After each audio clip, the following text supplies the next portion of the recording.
Bill, third reading. Call on Government Order of the Day number 4. Electronic Interactions Reform Bill, third reading. Madam Speaker. I call the Honourable Tracey Martin. Kia ora, Madam Speaker. Thank you very much. I move that the Electronic Interactions Reform Bill be now read a third time. The Electronic Interactions Reform Bill amends and modernises 17 pieces of legislation, 17, and contributes to the efforts to meet New Zealanders' expectations to interact with government digitally. As a brief summary, Madam Speaker, the bill comprises 4 parts. Part 1 amends Birth, Deaths, Marriages and Relationships Register Act 1995, the core of what New Zealanders use as their identifiers, the Marriage Act 1955 and the Civil Union Act 2004 to allow individuals to apply electronically for certain services, such as applying for a marriage or civil union licence.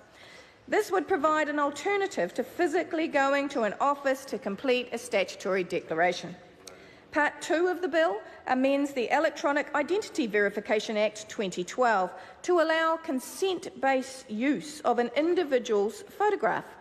This photograph is collected as part of the application process for a Real Me verified identity. Part 3 of the bill amends 11 acts relating to the Commerce and Consumer Affairs portfolio to expressly allow certain types of notices to be served by email. Part 3 also makes amendments to the current requirements for an individual or business to appear before government agencies for an interview. These amendments will allow the requirements to be met using an audio or video link to conduct these interactions remotely, where both the individual and the agency agree.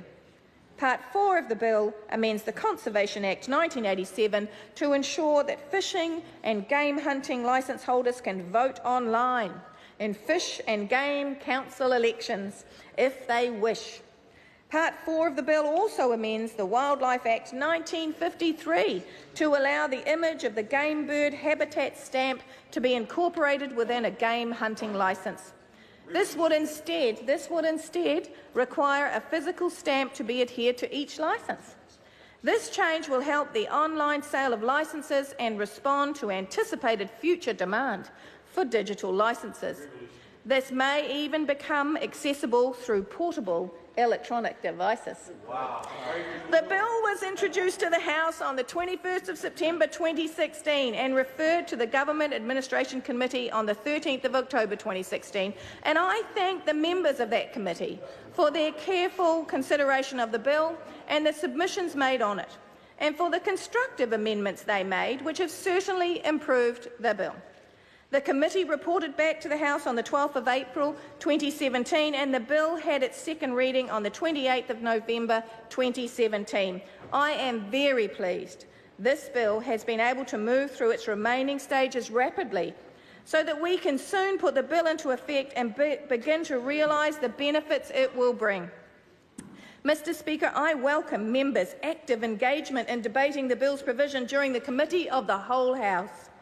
Members quite rightly noted that the bill makes a number of important changes that will affect how New Zealanders interact with government using modern digital tools, and I thank the government members particularly for the number of questions, the probing that they did during the committee stage, so that all the concerns of New Zealanders could be voiced and articulated and answered during that period of time.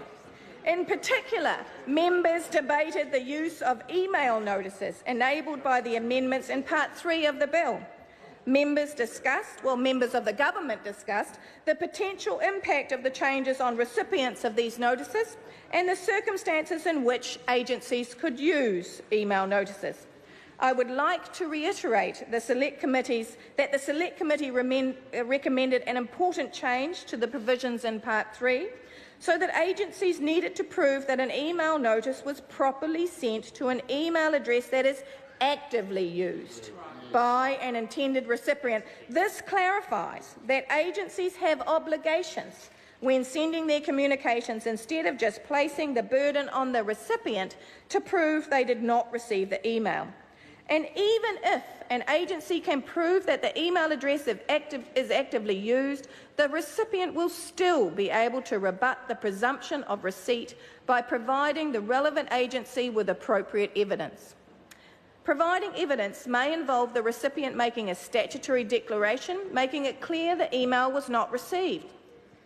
This aligns with the current legal position that applies to non-electronic methods of sending these type of notices. But I do acknowledge the points made in the House that, for example, many people have multiple email addresses and may not check their accounts every day. So, I expect that responsible departments, such as the Ministry of Business, Innovation and Employment, will develop policies and guidelines on the use of email notices to help ensure recipients are made aware of the relevant notifications. These policies may cover aspects such as ensuring the email is marked as being important so that it is not lost among recipients' other emails, the frequency of sending reminder notices before compliance action is taken, and using emails along other service methods. Absolutely, common sense. The members also discussed online voting in Fish and Game Council elections. I agree about the importance of ensuring the integrity of the voting system, and this was mentioned on a number of occasions. It will be critical that careful consideration is given to security and assurance matters. Appropriate requirements will be set in place by updating the regulations that govern Fish and Game Council elections. I anticipate these requirements will be informed by any wider developments with online voting in New Zealand. More broadly, Madam Speaker, I am pleased that government members, noted the importance of ensuring a wide range of New Zealanders can access the digital services enabled by the bill. One of the government's priorities is to take action to expand digital inclusion, to ensure all New Zealanders can take advantages of the digital technologies that are playing an increasingly important role in their lives. Madam Speaker, to conclude, I would like to acknowledge those individuals who took the time to make submissions on the bill, the members of the former Government Administration Committee for their efforts in considering the bill, and the members of the House, those members of the House that constructively engaged in conversation and debate on this bill at all its stages, particularly the Committee of the Whole House. The passing of this bill will benefit New Zealand because it will enable New Zealanders to complete more interactions with the government digitally. It is important, it is an important contribution to the ongoing efforts across government to provide better services to the people of New Zealand, something this government is committed to. I commend the Electronic Interactions Reform Bill to the House. The question is that the motion be agreed to. Speaker. I call Brett Hudson. Thank you, Madam Speaker.